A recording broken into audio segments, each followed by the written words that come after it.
Ok, ahora quiero que me acompañen a donde dice aquí en nuestro manual, conceptos erróneos acerca del igle crecimiento. Por favor, búsquenlo ahí en su manual. Vamos a leer algunos conceptos, unos pasajes más en la escritura y terminamos. ¿Ok? Quise dividir este tema porque si no, Rafita me va a colgar. Ya es noche. Se supone que en la mañana vamos a estar viendo esto. Eh, Les pido una disculpa, he estado súper ocupado. Vino mi jefe, que es mi primo, y pues viene 2 veces al año. Y toda la semana estuve, ustedes, saturado. Y bueno, hacemos lo que podemos, no lo que queremos. Quisiéramos hacer mucho. Yo quisiera, lo particular, dedicarle muchísimo más tiempo a esto. Y por una u otra razón no se ha podido. Pero es lo que también el Señor en su infinita gracia y sabiduría, pues ha dispuesto y, y busco la forma de ajustarme a estos tiempos.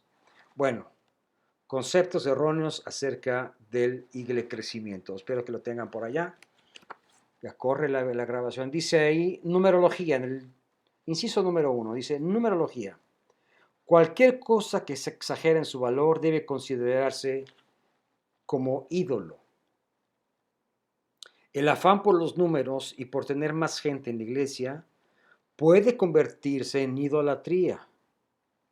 Al interés obsesivo en las estadísticas de asistencia o matrícula se le conoce como numerolatría. ¿De dónde sacaron esto? No sé. Está bien, vamos a agarrarlo así como está.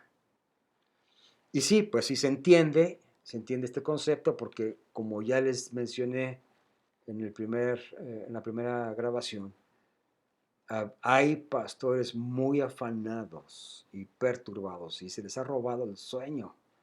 Nada más estar pensando a ver cómo crecer y no va por ahí. Eso no va por ahí, entonces se convierte los números y la asistencia en algo, una forma de idolatría cuando hay iglesias muy grandes y se sienten orgullosos de esos logros. Y está muy equivocado. Dice, algunos críticos del igle crecimiento señalan que muchos manipulan a las muchedumbres y han diluido el evangelio para alcanzar metas cuantitativas. Estoy de acuerdo. Han diluido el evangelio, han dado lechita espiritual y no alimento sólido, ¿sí? Porque de esta forma la gente, repito, se siente más a gusto y las iglesias más grandes y las iglesias más numerosas y las que registran una membresía muy grande son las iglesias donde la gente se les da lechita espiritual. Cuando no se les confronta con su pecado, cuando no se les enseña Biblia, cuando no se les exhorta a estudiar, cuando no se les exige memorizar,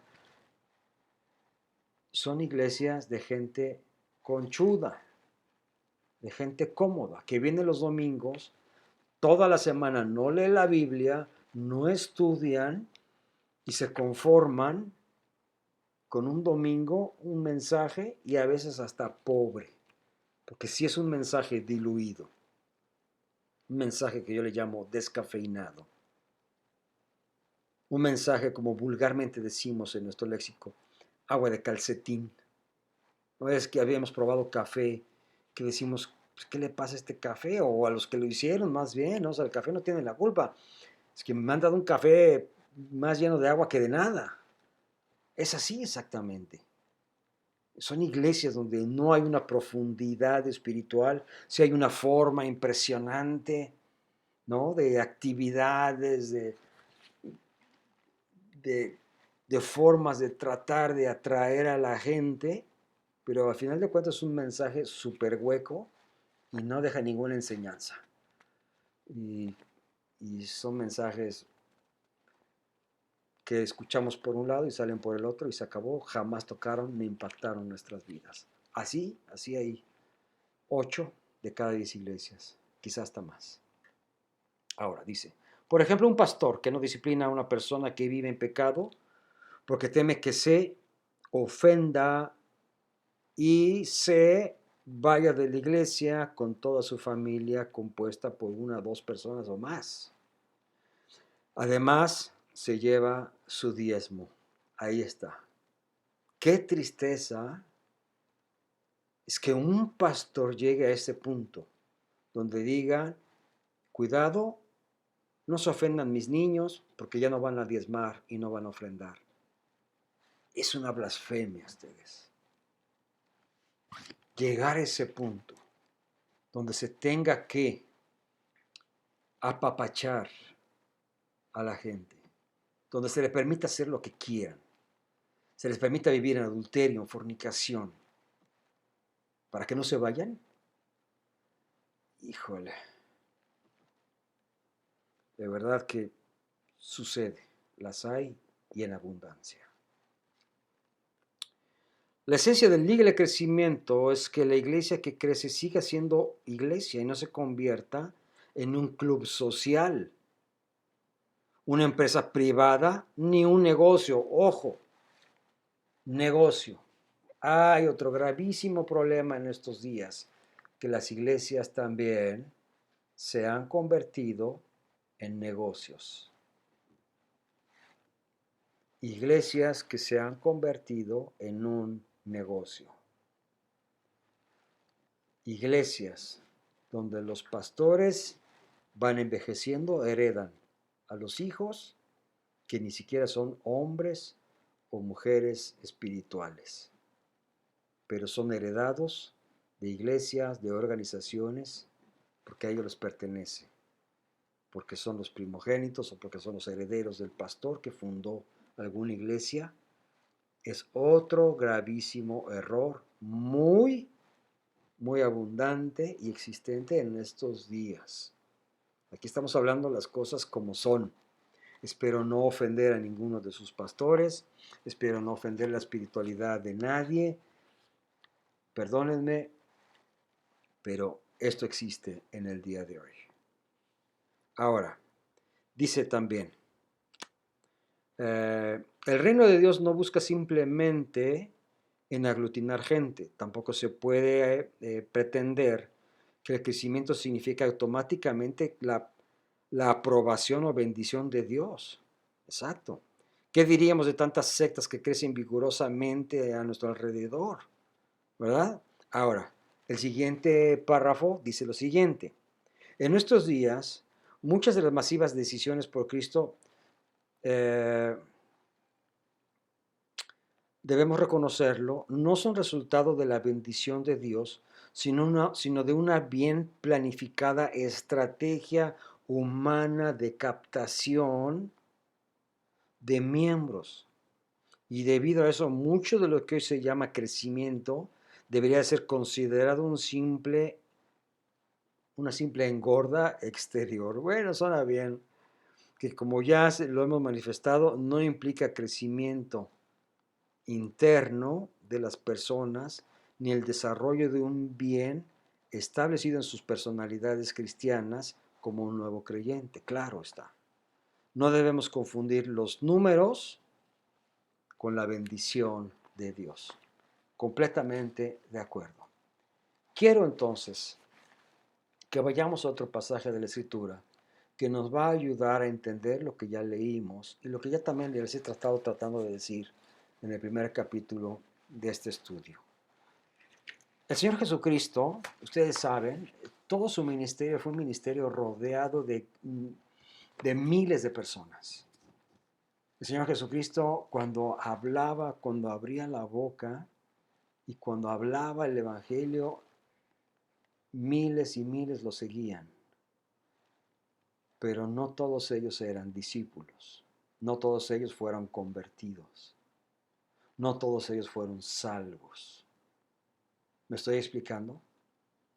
Entonces nosotros como creyentes, ustedes los que están estudiando aquí en el seminario, quizá algún día recibirán el llamado o ya lo vengan trayendo y lo vengan descubriendo ya, y tendrán que enfrentarse a la cruda realidad de hablar el Evangelio a otras personas quizás de levantar una iglesia, alguna misión en alguna otra parte de la ciudad o quizás del mundo. Yo no lo sé, Dios lo sabe y tú lo vas a saber también. Y te vas a encontrar con la frustración de que las iglesias no crecen, así nada más porque sí. Eh, Muchas personas salen de Argentina. Conozco muchos pastores que están en internet, salen de Argentina, salen de Brasil, salen con la ilusión de ir a Estados Unidos para ganar más dinero. Yo los he escuchado porque los conozco.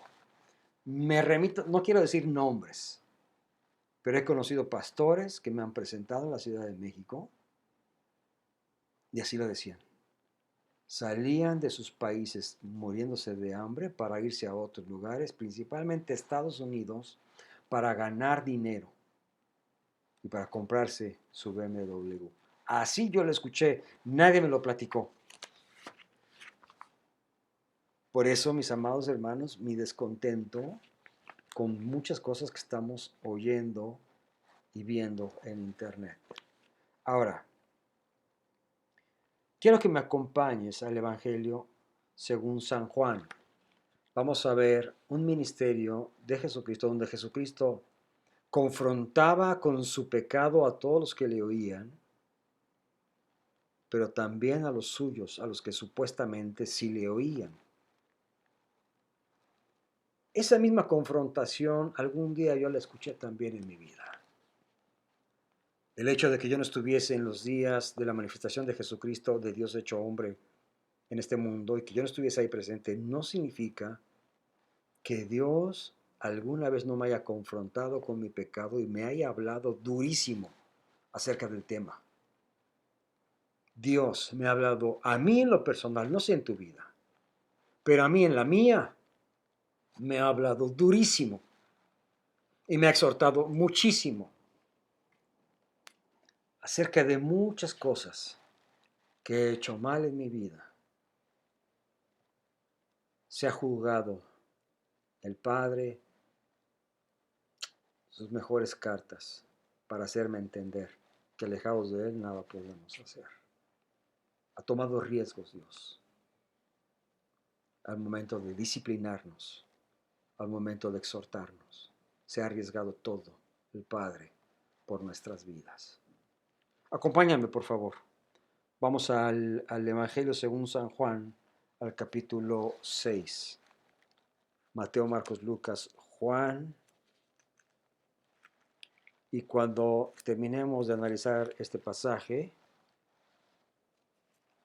habremos terminado. Dice el capítulo 6, ahí en el verso 60, como subtítulo dice palabras de vida eterna, ¿ok? Si estamos ahí, dice palabras de vida eterna. Dice ahí la escritura en verso 60. Al oírlas, muchos de sus discípulos dijeron, dura es esta palabra, ¿quién la puede oír? ¿De qué estaban hablando los discípulos? Bueno, retrocedamos un poquito, agarremos un poquito de contexto, y dice así la escritura, vámonos al versículo 54. El que come mi carne y bebe mi sangre, tiene vida eterna, y yo le resucitaré en el día postrero. Porque mi carne es verdadera comida y mi sangre es verdadera bebida. El que come mi carne y bebe mi sangre, en mí permanece y yo en él. Ya habíamos hablado antes del permanecer en su palabra. Y dice el verso 57, como me envió el Padre viviente y yo vivo por el Padre, asimismo el que me come, él también vivirá por mí. 58. Este es el pan que descendió del cielo, no como vuestros padres comieron del maná y murieron. El que come de este pan vivirá eternamente. O sea, el que come este pan, diciendo Jesús, vivirá eternamente. Estas cosas dijo en la sinagoga, enseñándolo ahí en Capernaum. Ahora, verso 60. Al oírlas, Muchos de sus discípulos, ojo, muchos de sus discípulos, muchos, no los 12 nada más, dice muchos de sus discípulos, dijeron, dura palabra es esta de oír. Verso 61, sabiendo Jesús en sí mismo que sus discípulos murmuraban de esto, les dijo, ¿esto les ofende? A ver, discípulos, ¿esto les ofende? Estaba en la sinagoga, pero le estaba hablando a sus discípulos. Ojo, Jesús hablándole a los suyos, no a los que no eran sus discípulos. Le estaba hablando a sus discípulos. Tú y yo somos discípulos del Maestro. Y les dice Jesús, ¿esto les ofende, discípulos?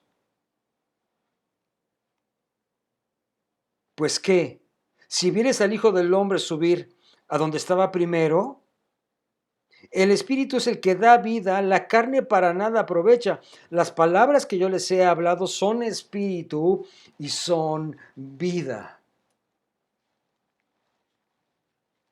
La persona que no ha entendido que las palabras que leemos en la Biblia son espíritu y son vida, no ha entendido, ha perdido la conciencia del invisible.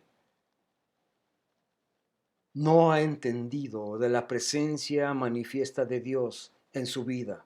Cuando tú y yo leemos la Biblia, estamos leyendo palabras que son espíritu y que son vida. Y si yo no he entendido este principio tan básico, no estoy entendiendo lo que es el Evangelio. Entonces, la gente no leerá la Biblia, la gente no la meditará, la iglesia no se preocupará por memorizar la palabra de Dios ni de estudiarla, porque no han entendido que son espíritu y son vida. Ahora, 64, pero hay algunos de ustedes que no creen, porque Jesús sabía desde el principio quiénes eran los que no creían y quién le había de entregar. Jesús sabía desde el principio. ¿Desde cuándo es el principio de su ministerio? No. Desde antes de la fundación del mundo. Aquí hay otra palabra que no se menciona en el crecimiento. Se llama predestinación. La predestinación la hemos visto en el libro de Romanos como algo que Dios ha planeado para aquellos que son y han de ser salvos. La predestinación entonces debería también de ser algo que debería de estudiarse al momento de estudiar el crecimiento. Por eso Jesús les dice que Jesús sabía desde el principio quiénes son los que habían de creer y Jesús sabía quién es el que le iba a entregar desde antes de la fundación del mundo. Esto es predestinación, claro está. 65 y dijo, por eso os he dicho que ninguno puede venir a mí si no le fuere dado del Padre. Ninguno puede venir a mí si no le fuere dado del Padre. Otra vez, predestinación. Esa es la palabra, es una palabra que debemos de entender y es un concepto que deberíamos de aprender y dominar muy bien en nuestras iglesias. En vez de estar jugando a que la unción te tire en el piso, en vez de estar jugando a que te tiene que dar la calambrina en el piso si no, no eres lleno del Espíritu Santo, deberíamos estar entendiendo principios básicos de la doctrina de salvación y de la predestinación, que son estos. Nadie puede creer en Dios si no le fuere dado por el Padre. Entonces, tú y yo deberíamos de estar orando por misericordia, así como nosotros hemos recibido esa gracia por su misericordia, no porque seamos mejores que los que no la tienen aún o no la han recibido aún más bien, sino que hemos sido salvos por la gracia de Dios, porque Dios así le plació y punto. No porque somos mejores ni más espirituales.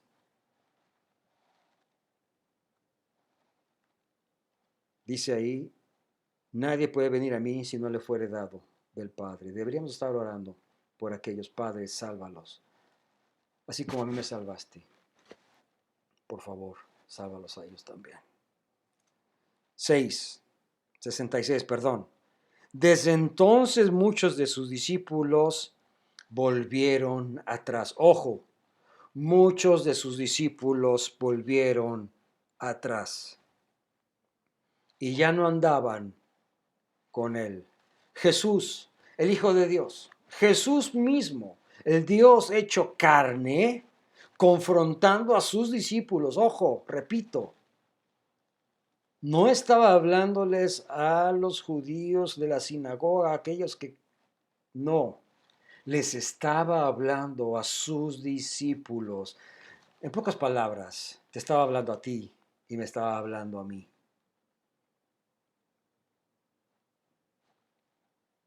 Y dice ahí la Biblia, muchos dejaron de andar con él, muchos volvieron atrás, muchos regresaron al camino de la perdición, rechazaron la gracia. Aquí es donde yo digo que entra el libre albedrío. Cuando sabes que eres salvo y rechazas. No cuando tú te das el lujo, no cuando la persona rechaza al Espíritu Santo o a Dios o a su palabra. No, el libre albedrío se da cuando ya creíste y cuando decides regresar. Cuando el puerco lavado vuelve a revolcarse en el cieno. Cuando el perro vuelve a su vómito. Ahí es el libre albedrío, no antes, sino después. Es ahí. Aquí estamos hablando que muchos no siguieron al maestro. Muchos le dieron la espalda, se regresaron, libre albedrío. ¿Para qué? Para rechazar la gracia del Señor. ¿Por qué? Porque no habían creído. Dijo entonces Jesús a los 12, fíjate bien, ya muchos de sus discípulos volvieron atrás, muchos de sus discípulos. Entonces Jesús se voltea a los discípulos y les dice a sus 12, ¿qué? ¿Ustedes también se quieren ir? A ver, discípulos, a ver. ¿Ustedes también se quieren ir? Pues ahorita. Este es el momento, señores. Ahora, agarren sus chivas. Pero si Dios es puro amor, ¿no? No decimos, Dios es amor, es misericordia, es gracia. Sí, pero también recordemos que la Biblia nos habla también de su bondad, pero también de su severidad. Aquí vemos a Dios hecho hombre, bondadoso, pero también severo. Eso lo dice la Biblia, yo no lo digo. Les dice a sus discípulos, ¿esto les ofende? A ver ustedes, ¿también se quieren marchar? Pues órale pues, a caminar. Jesús no estaba preocupado por una iglesia de 10,000.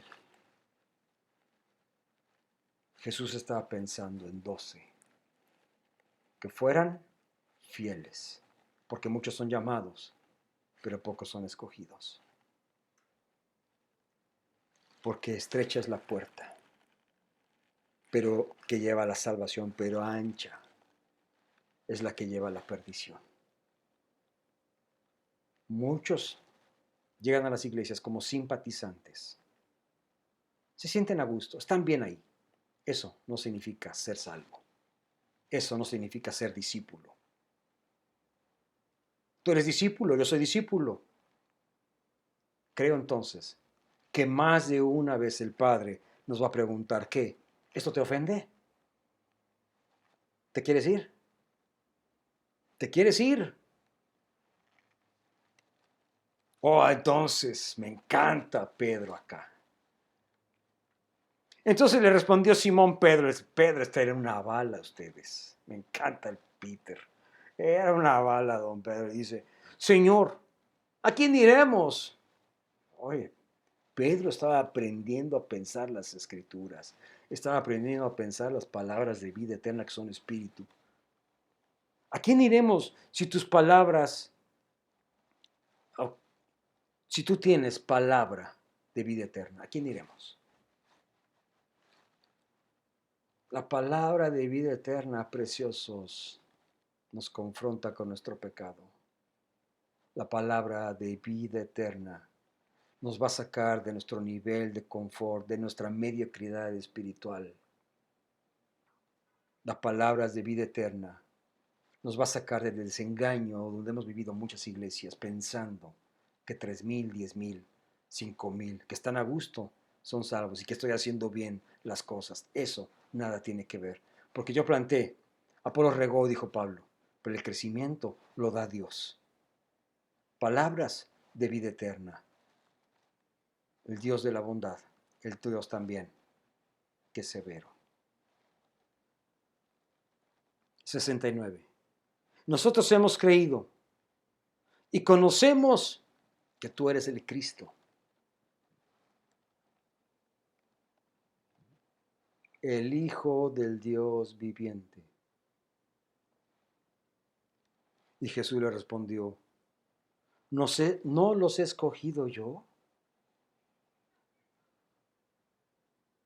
¿A ustedes los 12? Y uno de ustedes es diablo. Oigan ustedes, el Dios de misericordias, el Padre de misericordias, confrontando a sus discípulos, jugándosela por ellos. Le dice uno de ustedes, es diablo. Hablaba de Judas Iscariote, pero Jesús los escogió. Jesús escogió a un diablo como discípulo. Puede ser entonces que en nuestras filas, puede ser entonces que en nuestras iglesias por ahí exista un diablo vestido de oveja. Jesús lo escogió. Es el trigo y la cizaña creciendo juntos. Es necesario que así sea. Pero llegará el día en que el trigo y la cizaña crecen y se da uno cuenta quién es quién. Dice 71, hablaba de Judas Iscariote, hijo de Simón, porque este era el que le había de entregar. Y era uno de los 12. Sí, Judas traicionó al maestro por 30 monedas de plata. Perdóneme lo que le voy a decir, iglesia. El apóstol Pedro traicionó. Antes de que el gallo cantara 2 veces, Pedro traicionó, negó 3 veces. Y además lo hizo gratis. Creo que yo también he traicionado al maestro más de una vez y gratis. Antes que haya cantado el gallo, he traicionado, he negado al maestro. Yo también, muchas veces, he caído en manos del Padre de misericordias para disciplinarnos, para enseñarnos, para someternos, para creer en Él.